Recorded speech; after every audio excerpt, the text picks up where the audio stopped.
आत्मीय भाइयों और बहनों प्रणाम। कैसे हैं आप साथियों? अच्छे ही होंगे। स्वाध्याय सत्संग का क्रम बनाए होंगे। चिंतन मनन भी कर रहे होंगे। इसी क्रम को आगे बढ़ाते हुए आपके साथ स्वाध्याय सत्संग करते हैं। पुस्तक निरोग जीवन का राजमार्ग, पृष्ठ 45, हास्योपचार सर्वोत्तम है। उपचारों में उपचार हास्योपचार सर्वोत्तम है। प्रसन्नता जंतुनाशक औषधि है। जिस व्यक्ति ने यह तत्व सर्वप्रथम मालूम किया होगा उसकी गिनती महाचिकित्सकों में होनी चाहिए। हास्य तथा प्रसन्नता शरीर तथा मन पर आश्चर्यजनक प्रभाव डालते हैं और शोक, भय, चिंता, क्लेश जैसी प्राण घातक वृत्तियों का उन्मूलन क्षण भर में कर डालते हैं। आनंद ईश्वरीय गुण है। चिंता, क्लेश इत्यादि आसुरी तत्व हैं। ईश्वरीय गुण का प्रतीक आनंद शरीर में मधुर रस उत्पन्न करता है और किसी अव्यक्त मनोवैज्ञानिक प्रतिक्रिया से शरीर और मन पर तत्काल शांति का अलौकिक प्रभाव डालता है। जिस समय आनंद तथा प्रसन्नता अपना प्रभाव प्रकट करते हैं तो समस्त प्रतिकूल प्रसंग विलीन हो जाते हैं। शरीर के अणु अणु में नवोत्साह और का संचार हो उठता है। हंसने से तात्पर्य है कि आपके सुख की कली फूल की पंखुड़ी की भांति खिल उठे। रोम रोम में नव स्फूर्ति दौड़ जाए। जीवन रस से नई शक्ति से ओतप्रोत हो उठे। मन की दुर्बलता, क्लेश, चिंता, दुख की मलिनता या विकार धुल जाएं।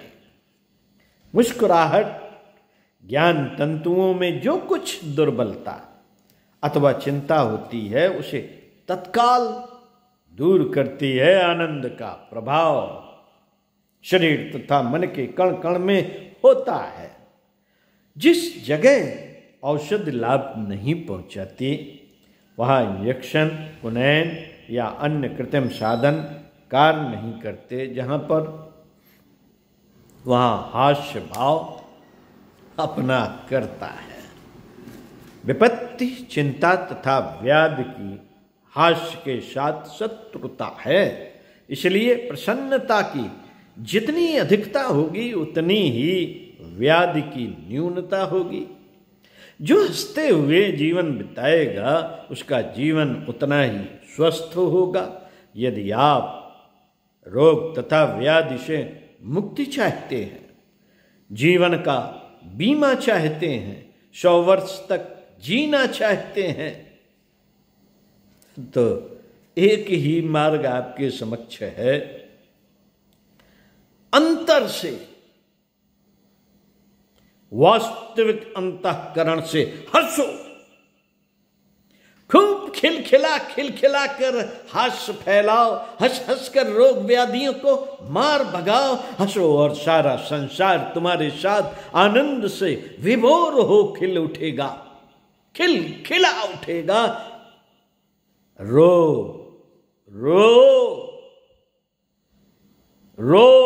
किंतु तुम्हारे साथ रोने वाला कोई नहीं। रो लेकिन तुम्हारे साथ रोने वाला कोई नहीं मिलेगा। यदि तुम सुख से जीवन व्यतीत करना चाहते हो तो हास्य की महिमा को अविलंब समझो और आज से, अभी से उसका अभ्यास प्रारंभ कर दो।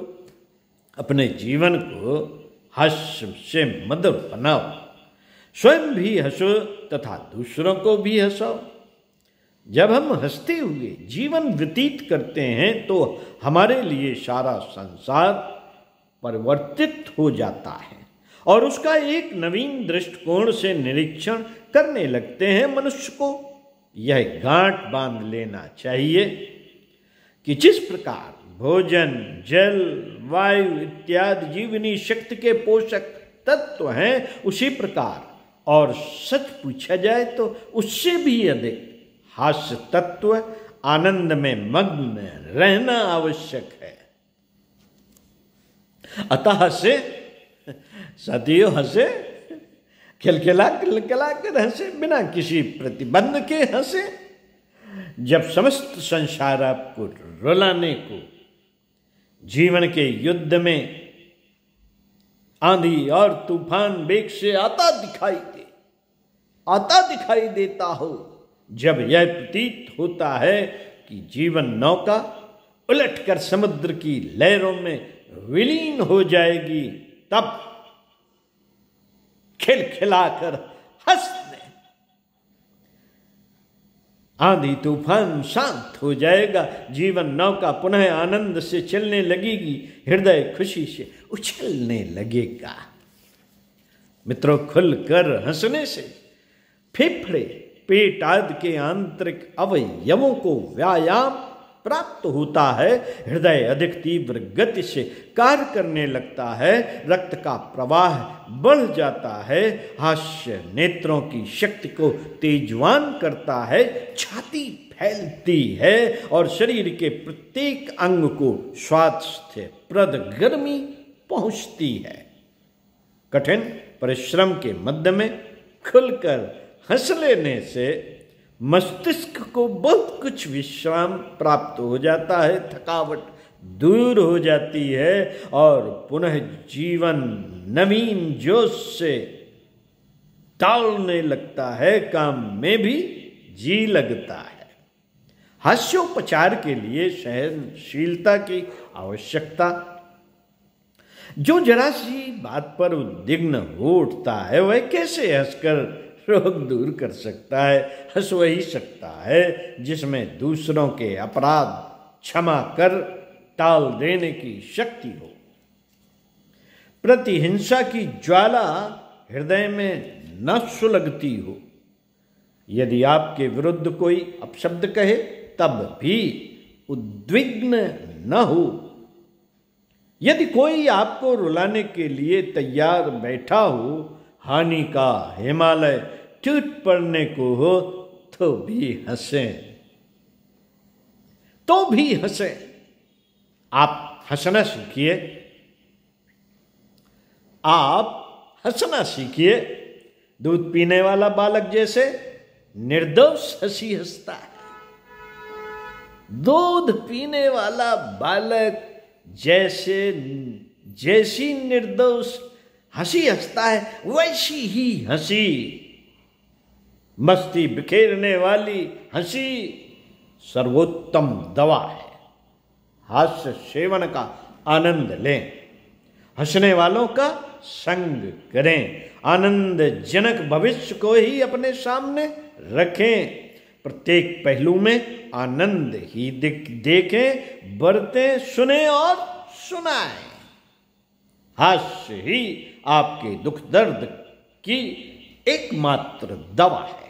हंसना और प्रसन्न रहना आप अपने स्वभाव का एक अंग बना लीजिए। खुशी में, सफलता में, प्राप्ति में, संपन्नता में तो हर किसी को हंसी आती है। असंस्कृत मनुष्य भी प्रसन्न होते हैं, इसमें कोई विशेष बात नहीं। आपको जिस कलापूर्ण हंसी का अभ्यास करना है वह है हर स्थिति की प्रसन्नता। जब परिस्थितियां आपके विपरीत हों, असफलता का अंधकार छाया हुआ हो, हानि हो रही हो, दिन काटना कठिन हो रहा हो, उस स्थिति में खिलखिलाकर हंस पड़ना चाहिए। साथियों, नमकीन और मीठा दोनों ही स्वाद अपने अपने ढंग का प्रसन्नतादायक स्वाद देते हैं। विपत्ति और संपत्ति दोनों ही स्थितियों में आपको आशान्वित, प्रसन्न चित्त, उत्साहित और प्रयत्नशील रहना चाहिए। प्रसन्नता द्वारा अनेक शारीरिक और मानसिक रोगों का प्रभाव और उपचार हो जाता है। प्रसन्न रहना निरोग जीवन का ऐसा राजमार्ग है जिस पर चलकर आप आसानी से स्वस्थ, बलवान और दीर्घजीवी बन सकते हैं। साथियों, लेखक पंडित श्री राम शर्मा आचार्य, पुस्तक अच्छी लगी हो, इसके वीडियो अच्छे लगे हों तो साहब एक काम और कर लीजिएगा, और लोगों को भी इसका लाभ दे दीजिएगा। उसका तरीका एक ही है कि या तो पढ़ के सुना दीजिए, या फिर वीडियो भी भेज दीजिए, या फिर इस पुस्तक को मंगाकर जन जन तक वितरित कर दीजिए। साथियों, कुछ तो काम अपने लिए करने चाहिए, कुछ परिवार के लिए करने चाहिए और कुछ समाज के लिए करने चाहिए, तभी सिद्धियां आपके पास आती हैं। लेने से काम नहीं चलता। परम पूज्य गुरुदेव कहते हैं गायत्री मंत्र महामंत्र है। इसकी आराधना करने से गुण कर्म स्वभाव का विकास होता है। सिद्धियां प्राप्त करनी हो तो 3 तरीके हैं। एक तो अपने सुख के लिए, अपने परिवार के सुख के लिए और वातावरण के सुख को बनाए रखने के लिए, समाज के लिए, सभी में से बांट देना चाहिए। सभी के लिए कुछ ना कुछ करना चाहिए। तो ज्ञान यज्ञ से बढ़कर कोई काम नहीं। अगर किसी व्यक्ति की सोच को किसी अच्छे साहित्य के माध्यम से बदला जा सके और उसके जीवन में उस विषय पर उसकी विचारणा को बदला जा सके तो सही दिशा में चल पड़ेगा। और सही दिशा में चल पड़ने से उसको जो सुख, शांति और लाभ की प्राप्ति होगी, उससे जो पुण्य मिलेगा वो आपको जरूर मिलेगा। परमात्मा ये कहता है कि हमारे ज्ञान यज्ञ का विस्तार करोगे तो निश्चित ही तुम्हारा भी विस्तार होगा। ओम शांति। तो साथियों, करते रहिए कुछ अच्छा, पढ़ते रहिए कुछ अच्छा, सुनते रहिए कुछ अच्छा, और लोगों को भी सुनाते रहिए, पढ़ाते रहिए, ज्ञान यज्ञ करते रहिए। ओम